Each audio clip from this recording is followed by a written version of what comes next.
Assalamualaikum warahmatullahi wabarakatuh. Perkenalkan, nama saya Siti Hotima dari kelas 12 RPL 8. Di sini saya akan menjelaskan tentang proposal.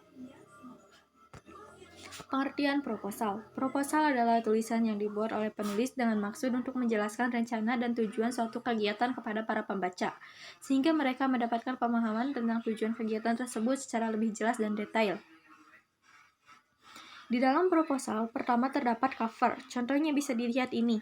Ada judul, keterangan, logo, disusun oleh, jurusan, sekolah, tahun ajaran. Yang kedua yaitu daftar isi. Di sini kita menuliskan semua judul isi dari awal sampai akhir buku. Contohnya seperti ini bisa dilihat. Yang ketiga, kata pengantar, yang isinya tentang ucapan syukur dan rasa terima kasih penulis. Contohnya bisa dilihat seperti ini. Yang keempat, ada bab 1 atau pendahuluan.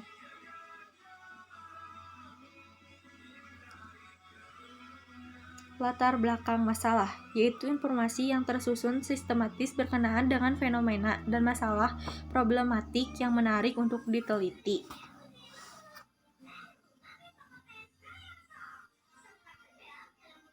Batasan masalah,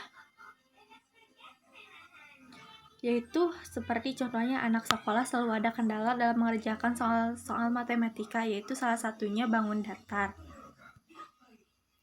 Tujuan penulisan, tujuannya itu untuk membangun aplikasi mengenal bangun datar untuk anak-anak yang kesulitan mengerjakan soal matematika, yaitu salah satunya materi bangun datar.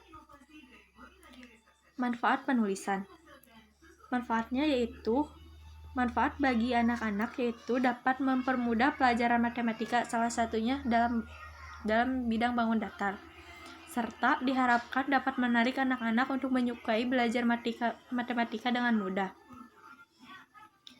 Sistematika penulisan, sistematika penulisan yang dapat digunakan pada penulisan ini disusun sebagai berikut. Bab 1, pendahuluan. Bab ini menerangkan tentang latar belakang masalah serta memberikan batasan yang jelas, menentukan rumusan masalah, mengemukakan tujuan yang ingin dicapai, dan memanfaatkan yang didapat, serta memaparkan sistematika penulisan. Bab 2, pemahaman umum. Bab kedua ini membahas tentang menganalisis masalah yang memberikan solusi yang terbaik untuk menyelesaikan masalahnya. Bab 3, perancangan dan pelaksanaan. Bab ini menjelaskan tentang biaya proyek yang dibutuhkan, jadwal proyek, sampai kapan, dan siapa saja yang terlibat atau tim pelaksana. Bab 4, desain dan perancangan. Bab ini bagaimana cara membuat aplikasi tersebut dari mulai pengumpulan data, perancangan aplikasi, perancangan database, dan perancangan interface. Bab 5, penutup. Bab ini menjelaskan kesimpulan yang diperoleh dari proses penganalisisan yang telah dilakukan. Selain itu, diberikan pula saran yang bersifat konstruktif guna meningkatkan kinerja di masa mendatang. Bab 2, pemahaman umum. Analisis masalah, yaitu anak sekolah selalu ada kendala dalam mengerjakan soal-soal matematika, yaitu salah satunya bangun datar, dan mengeluh belajar matematika itu sulit. Solusinya itu agar anak-anak paham tentang bangun datar, maka diciptakanlah aplikasi mengenal bangun datar. Dengan terciptanya aplikasi dan fitur-fitur yang menarik, akan membuat anak-anak lebih suka matematika, dan pelajaran matematika pun yang tidak sulit memakai aplikasi, cuma tinggal memahami.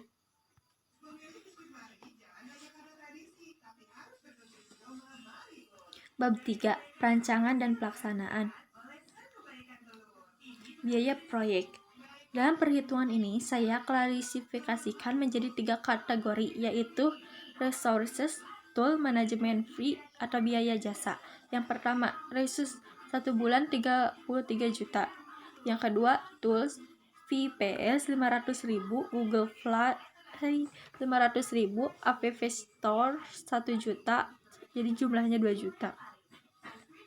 Yang ketiga, manajemen fee, jasa development 30% sama dengan 19 juta, total project 55 jutaan. Jadwal proyek. Jadwal pengerjaan project berdasarkan cuma beberapa fitur yang bisa dikerjakan oleh saya, dengan kualitas saya untuk mengerjakan fitur-fitur tersebut, saya estimasikan pengerjaan dalam kurang lebih 1 bulan kerja efektif atau kepotong Sabtu dan Minggu. Tim pelaksana. Tidak ada tim pelaksana, karena ini dikerjakan oleh saya sendiri untuk memenuhi salah satu tugas dari sekolah, yaitu PKWU PKKP.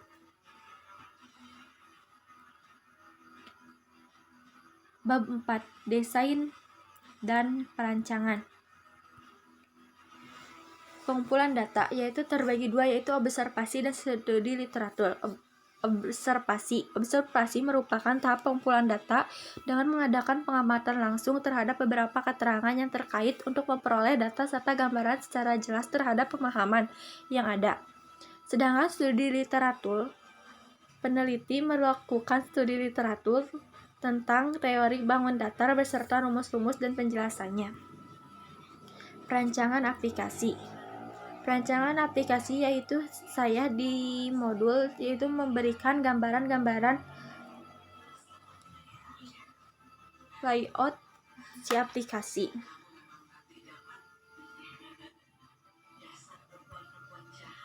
Perancangan database. Aplikasi ini belum disambungkan terhadap database, karena itu tidak dapat dicari di Google Play maupun App Store. Aplikasi ini hanya bisa digunakan sama orang yang tertentu yang mendapatkan aplikasi ini dari si pembuat, karena belum dipublikasikan. Perancangan user interface. Perancangan user interface sama seperti rancangan aplikasi. User interface adalah tampilan visual sebuah produk yang menjabatani sistem dengan pengguna atau user. Tampilan UI dapat berupa bentuk, warna, dan tulisan yang didesain semenarik mungkin. Secara sederhana, UI adalah bagaimana tampilan sebuah produk dilihat oleh si pengguna.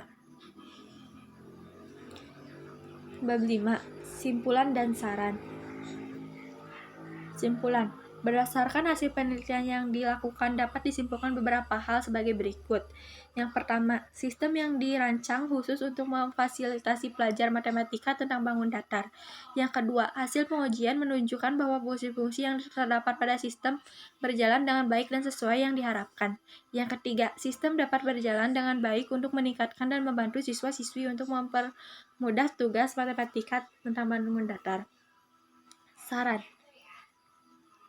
Beberapa saran yang diberikan setelah dilakukan penelitian ini untuk pengembangan lebih lanjut adalah sebagai berikut. Yang pertama, sistem ini diharapkan dapat dikembangkan lebih lanjut dengan memberi fungsi tambahan berupa fungsi untuk menanyakan soal. Yang kedua, aplikasi dapat dikembangkan pada peneliti selanjutnya menggunakan sistem website. Sekian dari saya. Wassalamualaikum warahmatullahi wabarakatuh.